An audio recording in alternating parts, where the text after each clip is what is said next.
With the official title release of the new Jurassic World film and rumors circling around about the return of the Spinosaurus, one question has come to mind. Is there anyone else that can actually stand up to this thing? All Jurassic films, in exception of The Lost World, follow the same paradigm when it comes to dinosaur showdowns. In the original Jurassic Park, we see Rexy featured in a squash match against two velociraptors, Jurassic Park 3 with the Rex assassin Spinosaurus killing off the T-Rex, Jurassic World with a showdown between the Indom and Rexy, Fallen Kingdom with the Indoraptor versus Blue, and Dominion showcasing the rather tragic death of the Giganotosaurus against Rexy with backup. So, in this new upcoming film, and assuming that the Spino will indeed return, is there any land predator that can actually take on this thing? To set things clear before we move on, while watching this, keep in mind that this episode is not intended to make predictions on what will happen in the next movie, but rather to kind of set the stage and answer certain questions. That being, which of the large predatory dinosaurs that are still alive in this cinematic universe is still able or is in enough shape to defeat the Spinosaurus? In this episode, we'll also assume that this Spino, the one we saw from Camp Cretaceous, is the same one from Jurassic Park 3. There is the matter of this same Spinosaurus being depicted as deceased in the game Jurassic World Evolution 2, the cause of death getting jumped by a bunch of raptors.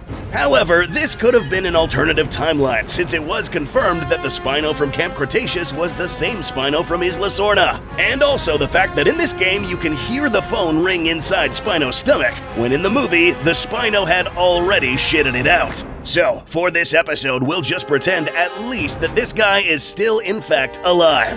The synopsis of the new Jurassic World movie reads that 5 years after the events of Jurassic World Dominion, the planet's ecology has proven inhospitable for dinosaurs, and the remaining ones exist in isolated equatorial environments resembling the one in which they once thrived. Here's where it gets interesting. The three most colossal creatures within that tropical biosphere hold the key to a drug that will bring miraculous life savings benefits to humankind. It is said that these three are the largest amongst land, sea, and air. The last and largest land predator in this cinematic universe being the Spinosaurus, measuring at around 54.8 feet in length, perhaps more, making it almost a whole 5 feet longer than the Giganotosaurus from Jurassic World Dominion.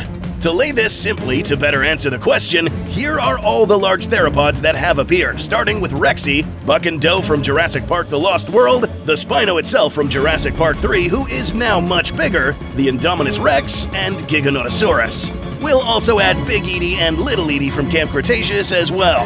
So, which of these are still alive? Big Edie and Little Edie are still alive in the Camp Cretaceous timeline. The Giga, unfortunately, is dead. The Indominus' skeleton is sitting in the bottom of the lagoon in Nublar, and at this point in time, there are currently big question marks as to the current status of the Buck, Doe, and Rexy, the oldest out of this batch. Because this film takes place 5 whole years after the events of Jurassic World Dominion, saying that these two and Rexy are still alive is kind of pushing it. T-Rex during the Cretaceous would have lived anywhere between 28 to 30 years of age, with exceptionally healthy T-Rexes being able to live a little bit more. Sue, for instance, was likely past her 30s, some ailments such as minor arthritis or some sort of infection. If Rexy was still alive at this point, she and the Buck and Doe would have been crossing more than 35 years of age, which is too old for a T-Rex. And if they are still alive, they would be nowhere near good conditions to take on another large theropod without incurring fatal injury. T-Rex just so happens to be an example of a type of dinosaur that grows fast, but burns out rather quickly. But what about the Spinosaurus? Is this guy too old as well?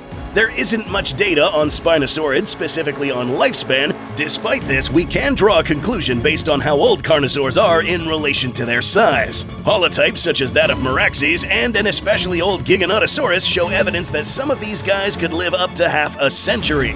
The bigger the carnosaur, the longer the lifespan. Meaning that there is a good chance that Spinosaurus could have lived long lifespans as well. And in the Jurassic franchise, we may be looking at a Spinosaur who may not be in his prime, but is also not too old to be absolutely useless in combat. And given that this guy is still the largest theropod dinosaur in the franchise, it will take something special to take down the spined reptile. If this one kept picking his fights carefully and did not incur any catastrophic injuries throughout its life, this fella may be able to still live for quite some time. Now that we know that the larger carnosaurs would tend to live longer, consider that this Giganotosaurus would have actually been around less than 5 years of age during its appearance in Jurassic World Dominion. Had it not been killed in this film, this dude would have dominated Biosyn Valley for another 45 plus years. Similarly, if we assume that Spino could have lived remotely close to this, he would still have a good 10 solid years under his belt before he starts to feel the effects of old age. So, is there really anyone strong enough to stand a chance here? We have a couple of options. The T-Rex duo seen in Camp Cretaceous, Big Edie and Little Edie, may actually stand a chance. Now, these aren't just any T-Rexes.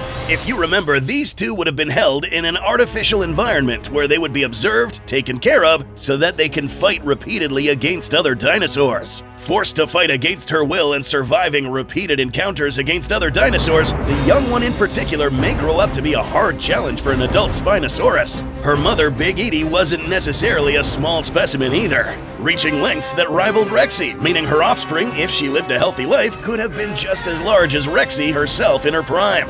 But these aren't the only T-Rexes still around. In Jurassic Park: The Lost World, we were introduced to a young T-Rex known as Junior. Now, this guy at this point in time would be a full-grown adult, admittedly reaching his later years. We'll get to where this animal might be in a little bit, but we must first speculate on whether or not this guy is in proper shape to take on a Spinosaurus. Assuming that he was born in the year 1996 or 1997, and that Jurassic World Rebirth takes place in the year 2027, this fellow would be approximately 30 years of age. Meaning that even if this guy took good care of himself, he is no longer in his prime. Not to mention that his parents were not the largest Rexes seen in the franchise, with both being slightly shorter than Nublar's Rexy. So, would Junior be a better pick than Little Edie? Probably not, and there's also the matter of Junior's whereabouts. Some speculations have it that if this guy is still alive, he may be currently in the Biosyn Sanctuary. However, given the movie's synopsis, we are informed that any dinosaurs that are still alive would be located near the equatorial belt, the more tropical regions, and coincidentally right where Cinco Muertes are at. In this particular location, the only land predators that would actually pose a threat to this now adult Spino would be any T-Rexes that live on Isla Sorna, if there are any left. The last whereabouts of a Spinosaurus in this series was in Manticorp Island, a place located east of Nublar, closer to the Costa Rican mainland. Given that Spinosaurus is an aquatic dinosaur, it's really not too far-fetched for a very motivated Spino to make his way back to his home turf on Isla Sorna, as long as he avoids running into an especially hungry Mosasaurus, or somehow transported back to this island. This way, Spinosaurus would be living amongst the creatures that may pose a threat once again. So, besides a T-Rex, is there anything else that can stand up to this Spinosaurus? Well, here's the thing. It's already established in the lore that there are several labs around the world cooking up new species, some of which haven't been introduced yet, such as other big theropods like Carcharodontosaurus or Maposaurus, two other large carnivores that with a few genetic tweaks may still pose a considerable threat for Spinosaurus. Not to mention the possibility of introducing other big dromaeosaurs such as Utah Raptor. Besides this, however, there's really nothing on land besides any still living healthy T-Rex that can take on the Spino. Something new needs to be cooked up in a lab somewhere. Perhaps the said sinister, shocking discovery that has been hidden for decades could be it. But does it always have to be this way? For once, this animal may be an example of a villain that was never killed off. An animal that found his way back home and lived out the rest of his days without having to get pitted against another big carnivore.